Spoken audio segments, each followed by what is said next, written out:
Bueno, mientras tanto, hay organizaciones civiles, entidades vinculadas a la temática, que han iniciado una campaña que se llama A las Aulas, básicamente para defender la presencialidad escolar. Participan aproximadamente 130 entidades, una de ellas es Argentinos por la Educación. Estamos en comunicación con una de sus referentes, con Magdalena Fernández Lemos, que es docente y politóloga y además directora ejecutiva de enseñanza por Argentina. ¿Cuánto para hablar con ella? Hola Magdalena, ¿cómo estás? Buen mediodía. Hola, ¿qué tal? Muy buenos días. Muchas gracias por invitarme. Creo que es importante que la educación sea una prioridad y parte de priorizarla es poder conversar y visibilizar el tema. Sí, justo planteamos esta charla a horas nada más del anuncio del presidente, ¿no? Lo que todos conocimos ayer por la noche. ¿Cuál es la opinión que tienen ustedes? Bueno, nosotros creemos que claramente estamos viviendo una situación compleja en términos epidemiológicos, como Argentina está teniendo muchos casos y es muy importante sostener precauciones y tener mucha prudencia, pero creemos que las escuelas tienen que ser lo último en cerrarse y lo primero en abrirse. Creemos que es importante que las decisiones sean tomadas desde la evidencia y desde el diálogo, y en el caso en el que se tengan que generar ciertas restricciones y que algunas escuelas tengan que cerrarse, que entonces sea por un tiempo determinado, que sea siempre de vuelta basado en la evidencia, basado en el diálogo y en el consenso, y que sea como por escuelas, que no sea directamente todas las regiones juntas. Lo que están proponiendo ustedes, digamos, es, en el caso de ser necesario, un cierre, pero sectorizado. Y cuando te referís a la evidencia, aportamos este dato acá. La propia ministra de Educación de nuestra provincia dice que de la cantidad de personas contagiadas, de los casos positivos de COVID, quizás menos del 1% pertenecen al ámbito educativo. Sí, exacto. Y a nivel nacional se está haciendo seguimiento de los casos y se arroja lo mismo, a nivel provincial, a nivel nacional. De hecho, el estudio en otros países sucede lo mismo, como la escuela no es un foco de contagio. Claro. Entonces, siempre y cuando, obviamente, se sigan los protocolos. Y entonces, los protocolos están hechos, se consensuaron, el Consejo Federal de Educación los hizo, como confiemos en los protocolos. Claro. Ese también es otro mensaje, porque están hechos y están funcionando. Claro. ¿Qué balance hacen ustedes, Magdalena, como educadores, como entidad, como especialistas, de lo que pasó en la pandemia de ese año en el que prácticamente no hubo un solo día de clases presencial? ¿Qué balance hacen ustedes del 2020 y básicamente de las consecuencias y del impacto? Definitivamente el año pasado fue súper complejo para todos y en educación en particular. Por supuesto hay luces y sombras, como hay un montón de cosas que se aprendieron, hay un montón de cosas que vamos a poder capitalizar. El sistema educativo en muy poco tiempo logró reinventar un montón de cosas y muchas de esas cosas fueron gracias al esfuerzo de todos los docentes, de los equipos directivos, de las familias, de los estudiantes, y creo que es importante reconocer eso. Pero también es muy importante que no nos olvidemos que las consecuencias que eso tiene son muy grandes. Primero, en términos de deserción escolar, hay muchos chicos que dejaron la escuela, no tenemos datos oficiales y es importante también tenerlos, pero se estima que 1,5 millones de chicos y de chicas dejaron la escuela el año pasado a raíz de la pandemia. De los que siguieron, no todos siguieron de la misma manera, ¿no? Como dependió mucho cómo era tu situación en tu hogar antes de que la pandemia exista. Y entonces algunos pudieron sostener su escolaridad a través de llamadas de Zoom, otros con suerte con un mensaje de WhatsApp, a veces con un cuadernillo, a veces en la radio, como las trayectorias fueron muy diferentes y eso hizo que la brecha educativa en nuestro país se amplíe. Y después hay una consecuencia que fue para todos igual, digamos, como todos los niños, niñas y adolescentes necesitan el espacio escolar, no solo en términos de aprendizajes cognitivos, sino también en términos de aprendizajes sociales. Es un espacio de contención y de socialización muy fuerte y relevante en esa edad. Y es muy notorio, y eso seguramente lo vieron todas las familias en sus casas, quienes tienen hijos, como la necesidad de poder interactuar con otros.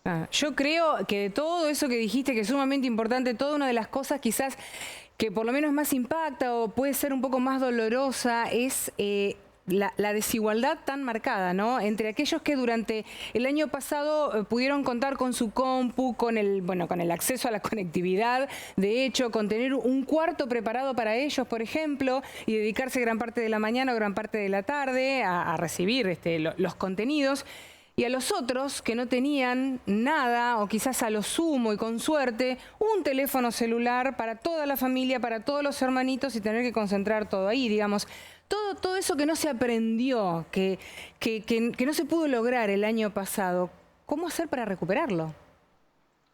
Es una excelente pregunta y seguramente no hay solo una cosa para hacer, pero definitivamente hay que priorizar esa pregunta que vos estás trayendo, y eso tiene que responderse desde el Estado para mí, porque no puede solamente depender desde las propuestas que las comunidades educativas tengan. Yo creo que hay que primero priorizar contenidos, porque igual Argentina siempre tiene una malla curricular demasiado pesada y bueno, entonces hay que elegir cuáles son esos contenidos prioritarios, pero también dar espacios para que efectivamente eso pueda suceder dentro de la escuela, porque la propuesta tiene que ser una propuesta que incluya y no que excluya, que fue lo que sucedió el año pasado. Viste que dicen que todo es experiencia en la vida. ¿Qué de lo que pasó el año pasado, qué de la experiencia del 2020 sin clases se puede capitalizar para no repetir en este ciclo lectivo 2021, ¿no? Para mejorarlo? Si es que digo, en el caso de que tengamos que volver a la virtualidad, a eso me refiero. Es una buena pregunta. En el caso de que tengamos que volver a la virtualidad, como para mí el primer aprendizaje es que no sea una decisión sin tiempos, que sea una decisión con tiempos, que sea temporal, que decidamos revisarla periódicamente. Como no podemos darnos el lujo de estar un año entero de vuelta sin clases presenciales. Como eso me parece que sería terrible. Claro.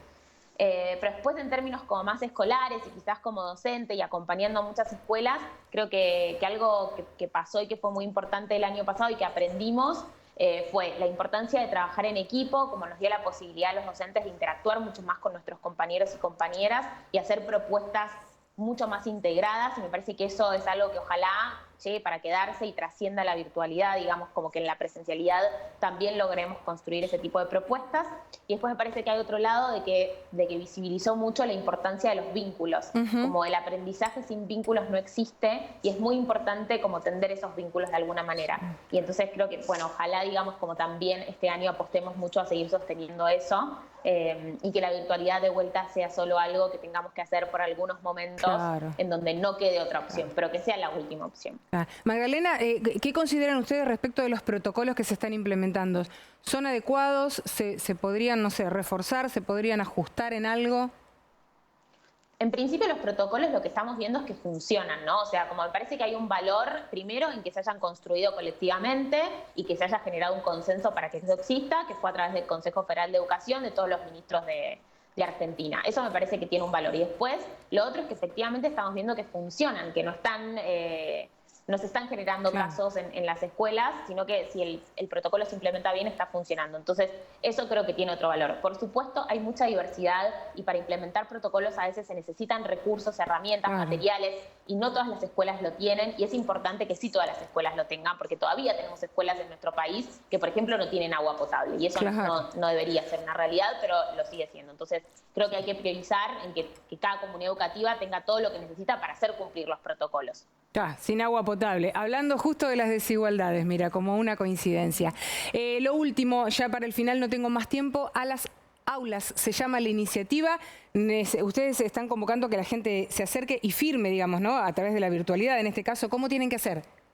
Exactamente, a lasaulas.org, ahí pueden dejar su firma, ya hay más de 200.000 personas que firmaron y ojalá se puedan sumar. Creemos que parte de priorizar la educación, de vuelta, como te dije al principio, es tener estos espacios en donde se hable del tema, pero me parece que cada uno como ciudadano tiene la oportunidad de priorizarla, por ejemplo, firmando a las aulas en internet. Es muy fácil, solo se tienen que meter a la página.